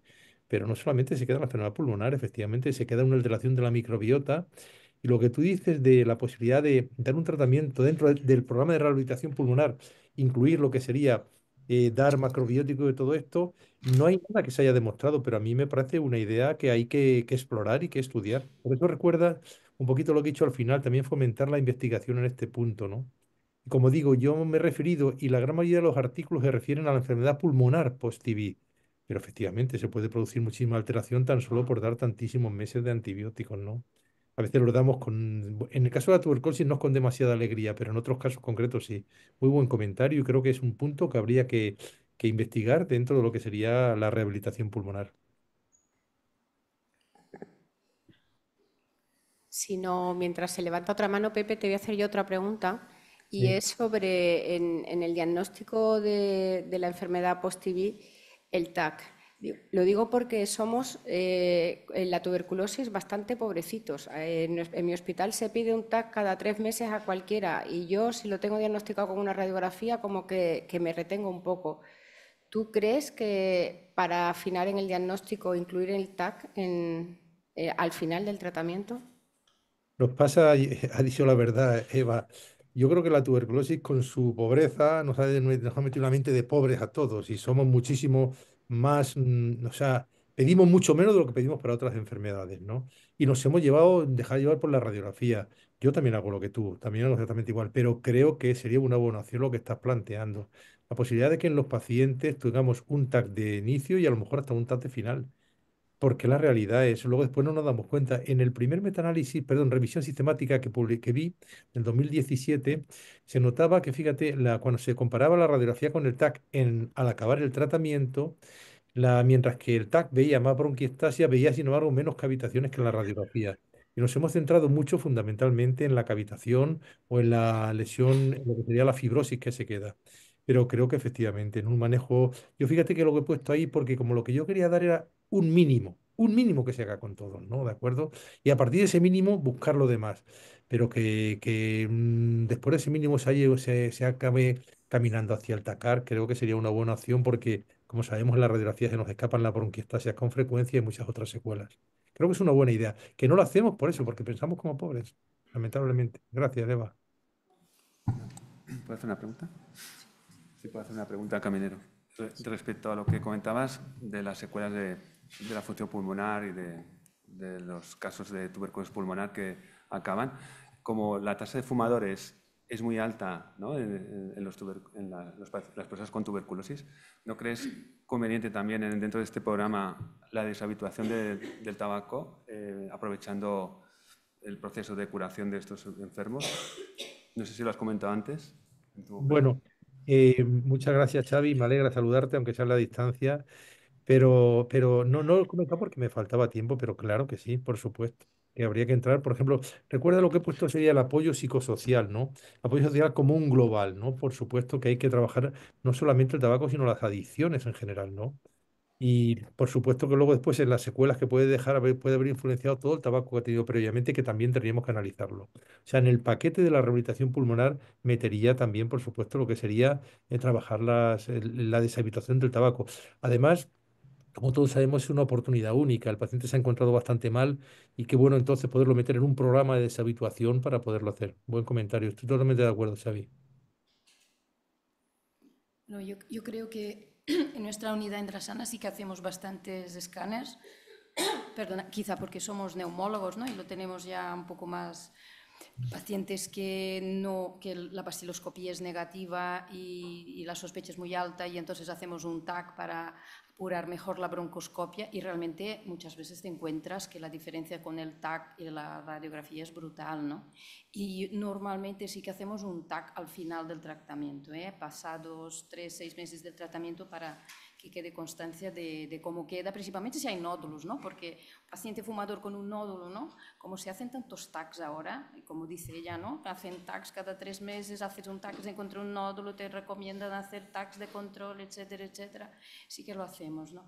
Pero yo quería comentar que me parece muy bien, ¿no? Que dejemos de tratar a tuberculosis con fórmulas matemáticas 2RHZE más 4RH, ¿no? Y empecemos a tratar pacientes, ¿no? Con toda su complejidad psicosocial, etcétera, ¿no?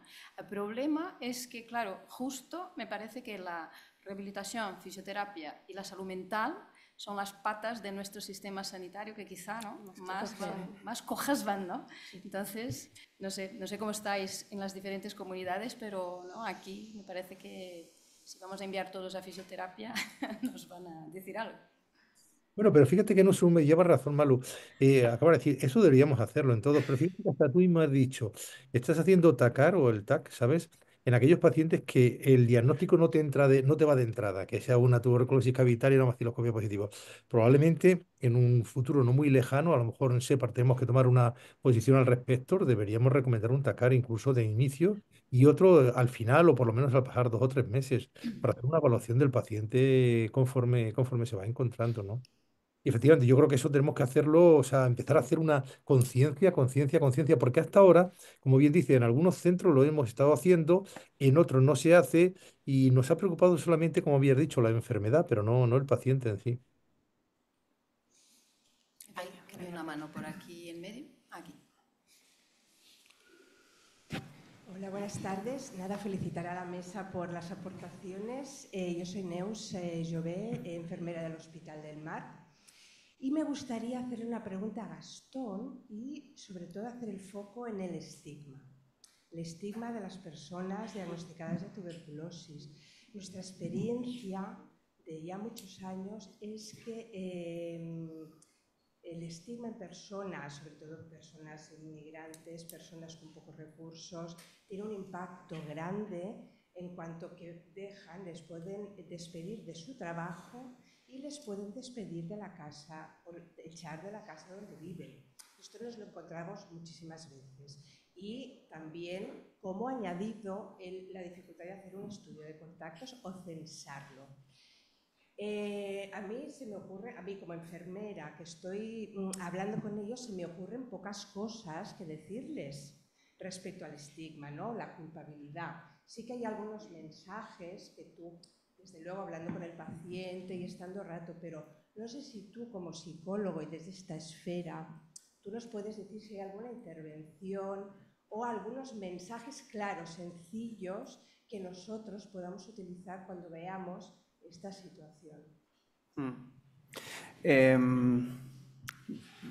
Me resulta muy interesante el tema del estigma, Neus. Creo que es fundamental cuando tratamos a estos pacientes. Hay un médico que se llama Tom Winfield, que es de Liverpool y él tiene muchos estudios hechos sobre el tema del estigma y creo que es alguien bastante accesible para poder consultar.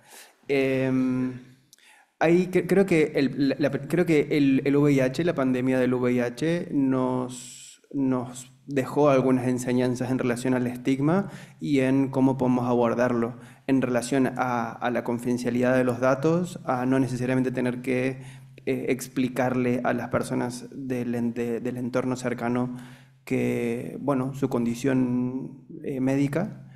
Sí es cierto que en Service Clinics, cuando tenemos este tipo de situaciones, hacemos un abordaje también familiar y muchas veces convocamos a las personas del entorno para poder aclarar algunos aspectos. Creo que es importantísimo cuando la información se sabe, poder hablar con estas personas cercanas y hacer intervenciones que sean más bien comunitarias, intervenciones sistémicas. Pero bueno, claro, una cosa es pensar en la familia y en vínculos sexoafectivos y otra cosa es pensar en contextos de trabajo, donde creo que hay la importancia de la confidencialidad y que esa información no llegue y realmente que haya muchísima protección hacia los pacientes. No sé si responde, Neus. ¿Sí? Vale. ¿Por ahí una pregunta?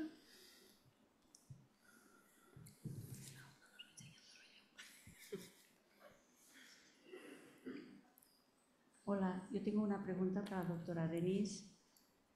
Yo soy enfermera del centro penitenciario Brians 2 y quería preguntar si en su centro, cuando ingresa un paciente, no hacen un cribado en busca de la tuberculosis, es decir, en cuanto a clínica, pruebas como la prueba de tuberculina. Este niño ya había dado positivo en el anterior ingreso, entonces hacérselo no tiene sentido. Vale. Por ejemplo, este niño. ¿A todos los niños se les hace la PDA? Sí, sí se les hace. Sí, porque nosotros cuando ya tenemos una prueba de tuberculina positiva, lo que hacemos ya es pedir un cuantiferón. ¿Ustedes esto no lo hacen? No lo podemos pedir. No lo pueden hacer. No lo podemos pedir. Radiografía tampoco. Radiografía sí, analítica sí, cuantiferón no sé por qué. No sé si es el precio, la verdad es que no lo he preguntado. Porque como el laboratorio decide qué de lo que pido yo me lo sirven o no, y me dicen no... ¿Cómo es la expresión? No justificado, no procede. Algo así me pone. Ellos no han visto al paciente, yo sí lo pido, pero parece ser que no. Es decir, que ustedes no tienen un programa de tuberculosis en vuestro centro. Tenemos el programa que está en instituciones penitenciarias nivel Madrid, exactamente igual, ¿vale? Lo que pasa es que ustedes están transferidos. Entonces, las de ustedes son diferentes. Ustedes pueden modificar cosas que yo no puedo porque yo pertenezco a Madrid. Sí. Ustedes, País Vasco, Navarra, ¿no? Algunas otras, como que están transferidas, también pueden cambiar cosas. Lo mío viene directamente de Madrid. Yo hay cosas que hago que Madrid no me deja, pero como lo más que puede pasar es despedirme, y yo no tengo problema, quiero decir, soy médico de familia, si no trabajo aquí, trabajar en otro sitio, ¿sabes? Sí, que es lo que sí.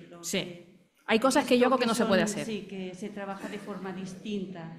Aquí, es decir, en nuestros centros de Cataluña, a vuestro centro de Canarias. Sí, porque nosotros lo que seguimos es la última actualización, que me parece que es de 2019-20, o de por ahí no hay más, no hay nada más. Entonces, lo que se podía hacer en aquel momento, o lo que se dijo que había que hacer, es lo que nosotros hacemos. Perdona, ¿qué es? ¿Tuberculina y radiografía o no? No me ha quedado Solo claro. Tuberculina, si además es sintomático le pedimos radiografía, si es asintomático, si es positivo, sin síntomas, ¿no pides radiografía o sí? Nosotros lo aislamos primero, ¿vale? Porque la cuestión es que si el paciente ingresa y ya tenemos sospechas de que tenga un proceso respiratorio, que no sé qué es, yo lo aíslo. En ese momento yo le pido la PDA. Si sale positivo, entonces le mando al hospital en aislamiento para hacerle radiografía y probablemente también le hagan los esputos en ese momento en el servicio de micro, ¿vale? Porque tenemos un acuerdo. Pero si es asintomático y yo hago la PDA, la radiografía tampoco me va a decir mucho, porque si es asintomático... ¿PDA quieres decir? Prueba de la tuberculosis. Sí. Es que nuestros centros de aquí Cataluña también podemos pedir ya directamente lo que es la baciloscopia, el cultivo... De hecho, muchas veces hacemos baciloscopias porque si tienen que entrar en comunidad terapéutica les piden una PDA negativa, pero si ya ha sido positiva, como me va a volver a salir positiva, pues entonces ya les hago la baciloscopia. Y la radiografía, 99% de las veces me da negativa y vaciloscopia, en el tiempo que yo llevo en el centro, siempre ha sido negativa. Pero el doctor Caminero quiere aportar algo. Solo una cosa, un poquito una clarificación, Vanessa, y que tiene que ver con lo que ha dicho antes Malu, ¿no? Ten en cuenta que si el cuantiferón y la prueba de la tuberculina tan solo son diagnósticos de la infección. Es un dato más y un dato además que no es demasiado consistente a una edad de 55 o 60 años, porque lo que está marcando es lo que están infectados. Y en población, mira, si tú le hicieras un cuantiferón a toda la población sana que tienes metida en instituciones penitenciarias, más del 70%. No, déjame que termine, Vanessa. Va a dar positivo. Entonces, si ese paciente que tú dices ya te había dado un mantul positivo, lo normal es que ahora el cuantiferón fuera positivo. Que es lo que te dijo Malú antes. Probablemente sea la anatomía patológica de la lesión la que llevó a tener que poner un tratamiento, pero nunca un cuantiferón o una prueba de la tuberculina nos puede orientar a poner un tratamiento para la tuberculosis. Sería un dato más, nada más, ¿no? Pero en este caso concreto, en poblaciones de edad superior a 50 años y que han sido privados de libertad durante bastante tiempo, tiene un valor relativo, solamente para que no se quede un poquito en el ambiente. Probablemente, como ha dicho antes Malú, faltaba la diapositiva en la que la anatomía patológica te informaba de algo mucho más concreto, ¿no? Es que yo tuve que hablar con anatomía patológica porque tampoco me daba diagnóstico, era reactivo y yo con reactivo no me dice nada. O sea, yo necesito saber qué tiene el paciente. Bueno, yo y el internista, el digestivo, necesitábamos saber si había etiología infecciosa o no, o si había otra cosa. Porque entonces, si eso es reactivo y tiene una enfermedad autoinmune, yo lo derivo a reumatología, por ejemplo. Pero en este caso es que no teníamos nada claro lo que tenía el paciente. Por eso, cuando yo me tuve que ir a reunir con anatomía patológica para que me lo explicara, porque cuando a mí me pones reactivo, significa que exactamente reactivo a un proceso infeccioso, a un proceso autoinmune o a qué. No es que es como un granuloma que puede ser que a lo mejor sí, pues, y entonces ¿qué hacemos con el paciente? Porque síntomas tiene, síntomas digestivos tiene. Entonces, dime algo. Y al final, lo que torció la balanza o lo que viró la balanza fue el cuantiferón. Yo, más que tú, no sabe nadie, perdone, en la sala, es que lo conozco hace millones de años. Más que tú, no sabe nadie. Si tú me dices que el cuantiferón no fue lo que determinó, pero en esta situación concreta, en este paciente concreto, lo que se decidió que el paciente tenía era micobacteria y no otra cosa, y le poníamos el tratamiento, fue el cuantiferón, no fue la anatomía patológica. Perdón. Bueno, tenemos que cerrar la sesión, perdón. Aprovecho un momento para la gente de instituciones penitenciarias. Justo ahora mismo está abierto un curso, tanto fruto del convenio del Ministerio de SEPAR, con SEPAR y SEIN. Hay un curso de prisiones de tuberculosis para médicos y para enfermeras abierto y disponible durante los próximos meses. Muchas gracias. Vamos a comer.